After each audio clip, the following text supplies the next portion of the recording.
In this video, we talk about suspension lowering the right way.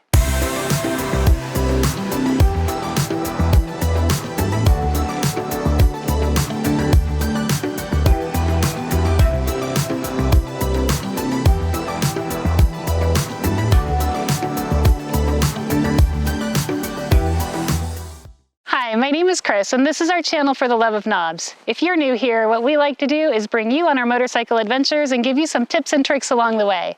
In today's video, we're going to talk about lowering the 690, because if you've been here a while, you've definitely seen me drop my bike in a river, drop my bike coming to a stop, and all sorts of other situations. I'm 5'2", I have a 27-inch inseam, and most adventure bikes are really tall. Even though I'm short, it's been really important to me to ride taller motorcycles because adventure motorcycles need the ground clearance.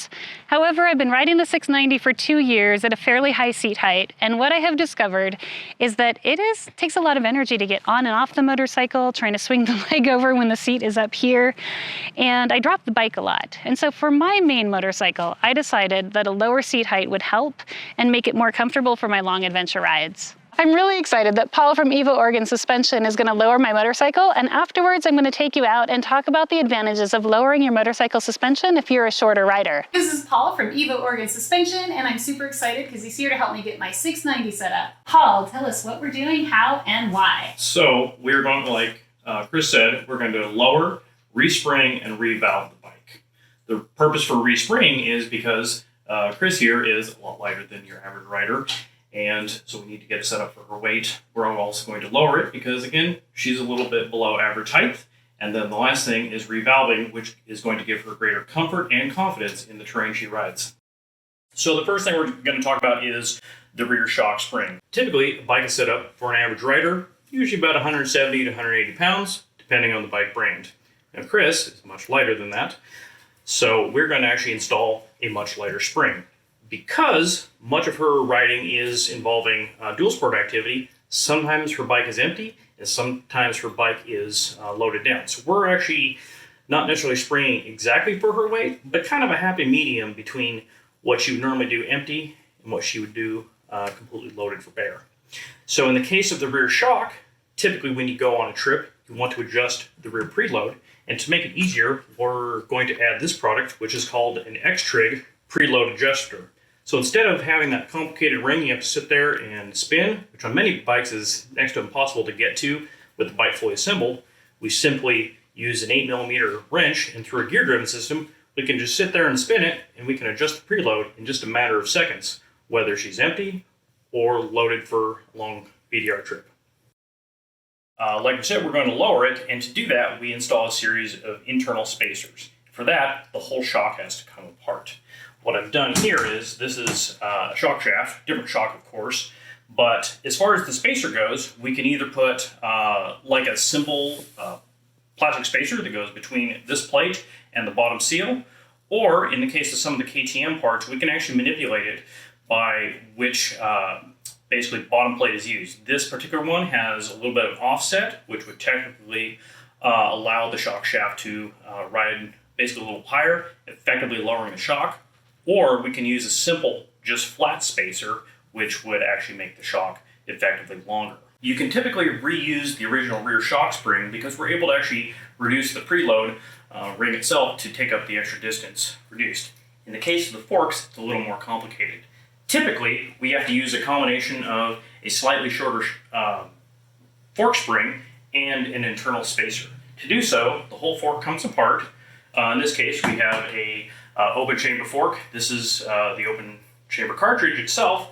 We disassemble, pull the dampening rod out, all the way out through the bottom.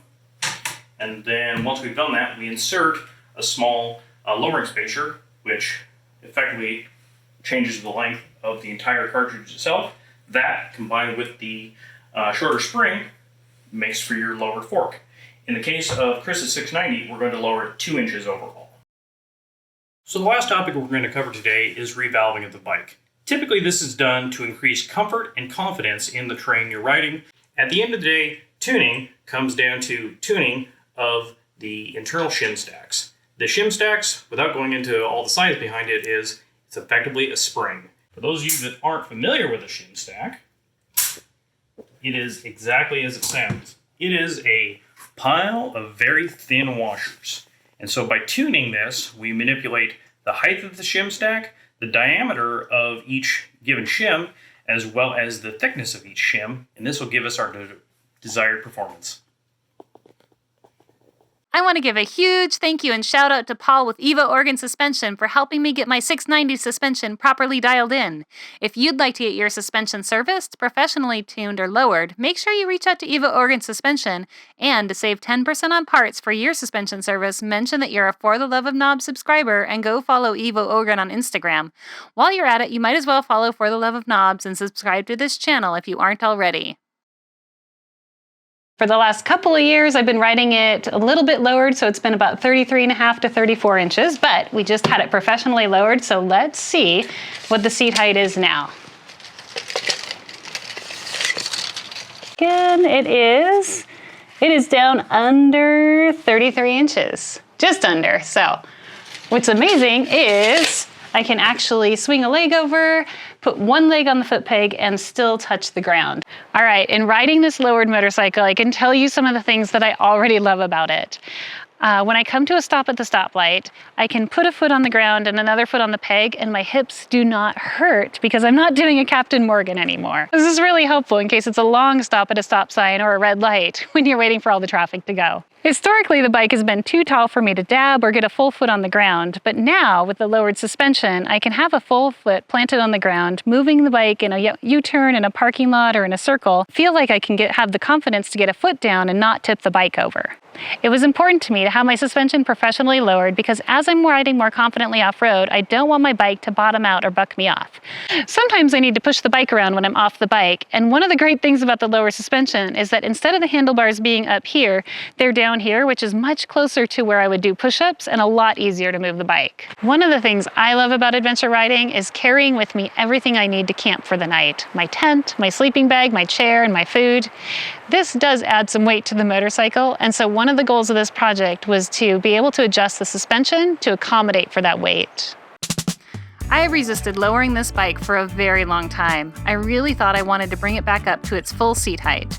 However, if you haven't ridden a tall bike as a short rider, you might not realize the extra energy it takes to manage a tall bike on a long ride. It's not the moving, but the stopping and getting going that are challenging. At the higher seat height, I was experiencing hip and back pain at the end of the day, and dabbing was impossible. I am super grateful to Paul at EVO Organ Suspension for lowering my 690 to make it more comfortable for my many long adventure rides. If you're a short rider like me, wanting to ride a tall adventure bike, consider calling Paul. Thank you so much for watching.